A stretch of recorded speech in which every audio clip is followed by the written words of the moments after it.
Welcome to IndiStories episode 20. In this episode, I present Falls, a short story by Geetha Nair G. It's about a romance that happened many years ago. Still, a chance encounter brought back memories of what looked real at one time, but underneath it was a show rather than a commitment. We calculate how our future will play out, but the arc of life is unpredictable. All our plans and schemes can unravel as time marches forward. The story is drawn from the Punch magazine anthology of new writing by the women writers and is presented here with the permission of Shireen Qadri, anthology's editor. Geetha Nair G is a retired professor of English from Kerala. She has authored numerous short stories and poems and won a Rabindranath Tagore Poetry Competition in 2019. Let us hear the story Falls by Professor Geetha Nair G.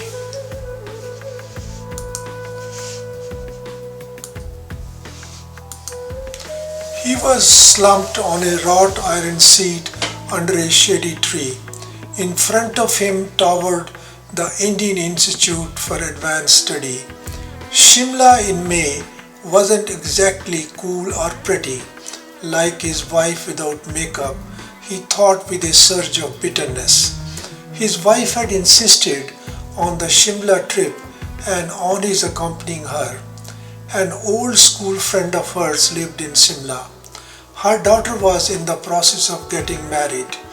The prolonged festivities had tired him out. He had taken a break. The IIAS was one of his favorite places. History in stone, its grandeur, its well-kept gardens, its air bristling with stories of a bygone era. He gazed at the windows. Silhouetted behind one of them, he saw a face in profile. He sat up. Sudha. The shape of the chin, the set of the head, the long neck. No, he was imagining things. These days, he thought of her often. He did not know why. 30 years is a long time. Sudha moved quickly away from the library window. Yes, it was Ravi. He had changed much, but when he looked up, all doubts had been dispelled. A long time, 30 years. Sudha and Ravi had been classmates, masters in economics, Delhi. They had been drawn to each other by their law state. They had come from far-flung districts to the capital city and shared a love for reading. Soon the love had spilled over from books to each other. She felt under the spell of his eloquence, his Gandhian ideals, his dreams. One dream was to join the civil services to serve his land. He persuaded her to join the coaching classes along with him. In those days, there were hardly any coaching centers. Civil services coaching had not yet boomed as an industry. They went to a venerable retired officer who conducted classes in his home come coaching center. Every evening after university, the two of them would walk to the coaching class. They had chosen English literature as their advanced subject, mainly because it was what the old gentleman handled best. And of course, both of them loved reading English novels. Learning was one thing, reading for enjoyment another. She tired of the constant dinning, the grappling with names and movements. Why did you drag me into this? She moaned one evening as they were walking towards the dark steps that led to the road. By way of answer, he laughingly quoted a line from Marlowe's Dr. Faustus, which had been analyzed that day.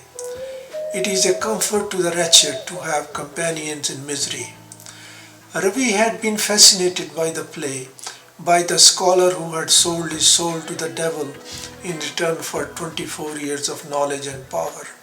A fine bargain, he had said to her, smiling, especially as we don't believe in devils.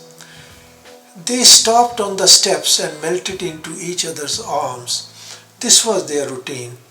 She never let him get beyond kisses on her face and on her midriff, though he could feel her desire in the way her body arched and her breath quickened. He would stroke and kiss her flat, white midriff in desperation and exclaim, floundering in the bloody English Channel with no hope of reaching England or France. He blamed it on her deadly convent education. She would only smile in reply. He cleared the exams, she did not. He made it to the list. Bihar was to be his promised land. Learn Bihari, I'll be back soon to get you. He smiled as they parted with lingering kisses. He wrote her letters from marvelous Missouri. Meanwhile, she had found a job as a lecturer in a college not far from her ancestral home. Then came his first posting, Bhagalpur. He promised her silk saris in different shades of pink and evenings by the Ganga. But aren't we cotton lovers? She wrote back. As the days went by, though he wrote less and less about themselves, more and more about the places he visited, the people he met, the challenges he faced. The letters grew fewer and cooler.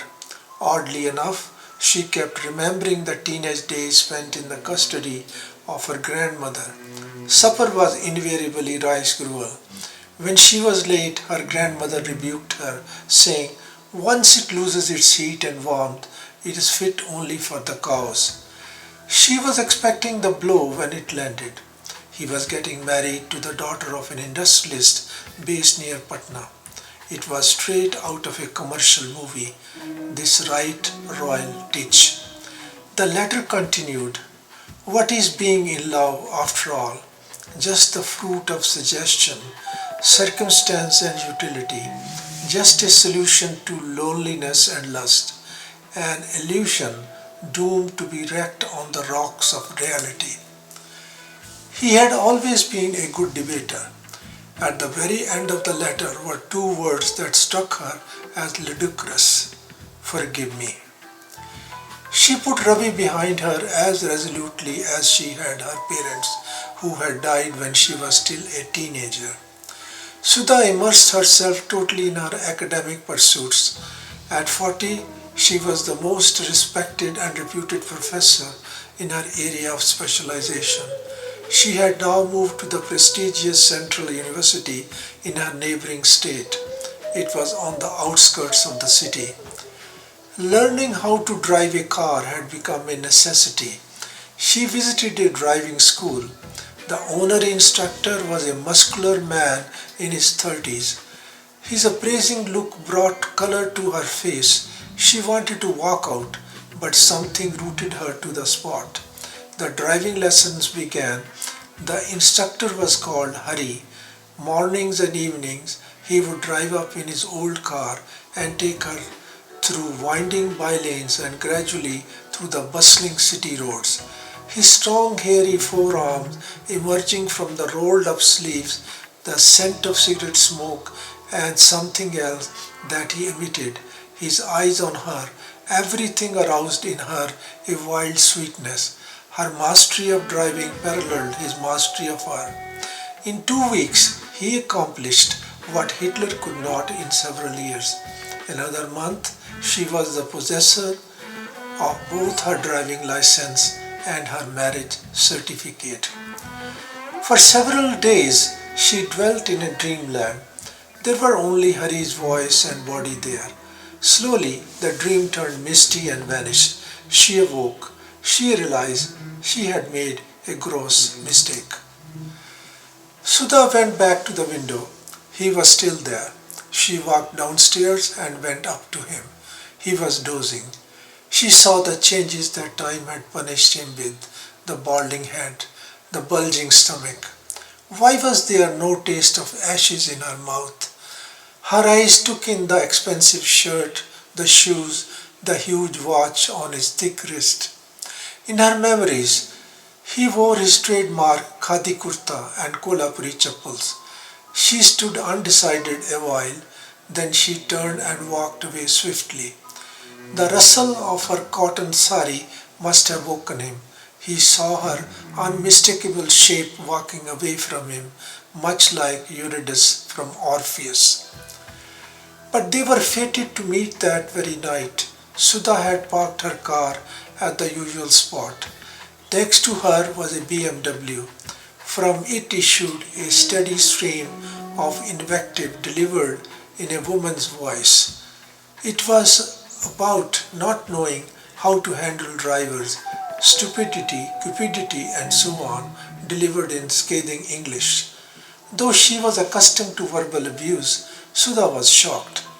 She instinctively glanced at the occupants of the car as she was raising the glass. Ravi and a woman? Of course, it had to be his wife, that slim, heavily made up vixen sharing the back seat. The expression on Ravi's face hurt Sudha. It was that of one who had sold his soul. A fountain of pity rose up in her for this man whom she once loved so deeply. Sudha's husband had staggered up to the car by now. He had liquor bottles in both his hands. Sudha got out of the car to open the door for him. It was then that Ravi saw her. He stared at her with shocked, unbelieving eyes. For a long moment, their eyes locked. Then his dropped. On his lap, she saw a fluffy dog that he was trying in vain to hold down. In a comfort to the wretched to have companions in misery, she mused as she started the car and drove down the hill.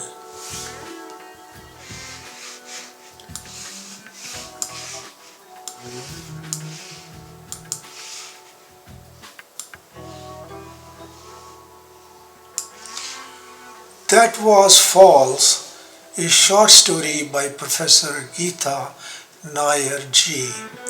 I shall be back next week with another outstanding work of short fiction. Stay well. I am Surinder Deo saying goodbye.